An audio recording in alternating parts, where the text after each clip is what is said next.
Mapagpalang araw sa ating lahat. Ako ang inyong lingkod, Elijah Paul Jan Valdez, at welcome sa ating daily devotions. Ang ating verse for the day ay nasa Romans chapter 15, verse 7 to 9. Ang sinasabi rito na, walang sinuman sa atin ang nabubuhay o mamatay para sa sarili lamang. Kung tayo'y nabubuhay, para sa Panginoon tayo nabubuhay. At kung tayo'y namamatay, para sa Panginoon tayo namamatay. Kaya nga sa mabuhay o sa mamatay, tayo'y sa Panginoon, sapagkat si Kristo ay namatay at muling nabuhay, upang maging Panginoon ng mga patay at ng mga buhay. Ang lahat ay sa Diyos, dahil ginawa ng Diyos ang lahat. Ang ating mga pangalan ay maaaring nasa isang titulo o kasulatan, ngunit ang ating pagmamayari at pagsasamantalang pag-aayos ay pagsasamantalang pagsasayos lamang. Sa engranding pamamaraan ng mga bagay, pananagutan lamang natin ang ating mga ari-arian habang tayo ay nabubuhay sa lupa. Isang araw, kapag natapos ng ating oras, ang ating ari-arian at pera ay hindi mapupunta sa atin. Iyon ay dahilan kung bakit sinasabi nila na hindi ka makakakita ng U-Haul sa likod ng isang bangkay.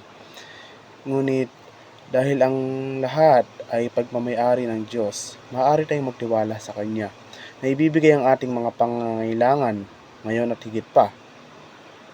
Hindi lamang sa Diyos ang lahat, kundi tayo rin.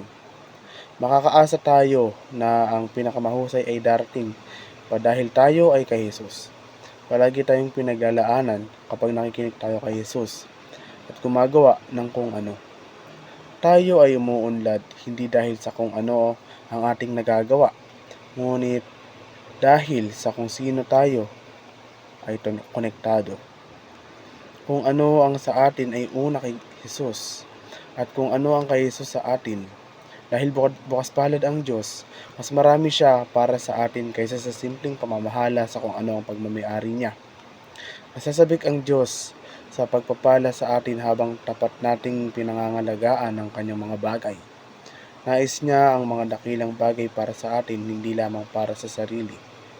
Ang mga born again ay naligtas na mga Kristiyano ay wala na para magsilbi sa sarili nating agenda. Hindi natin maaangkin ang karapatang sundin ang sarili nating landas patungo sa ating mga layunin. At sa halip, tinubos tayo ni Kristo. Ibig sabihin ay binayaran niya tayo.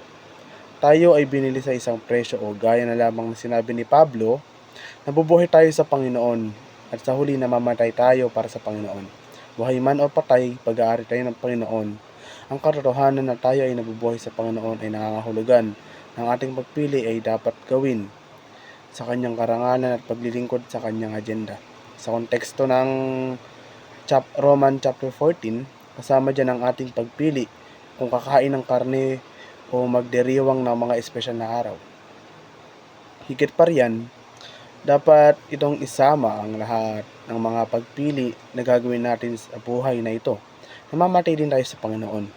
Malamang na nangangahulugan ito hindi lamang na tayo ay namatay sa perpektong panahon ng Diyos, kundi pati na rin na tayo ay patuloy na mapabilang sa Panginoon pagtapos nating mamatay at pumasok sa kawalang hanggan.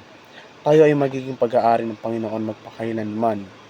Ang pag-unawa na dapat makaapekto sa kung paano natin tinitingnan ang bawat pagbili na gagawin natin. Muli, ako ang inyong lingkod, Elijah Paul Jan Valdez. Dito na nagtatapos ang aking daily devotions.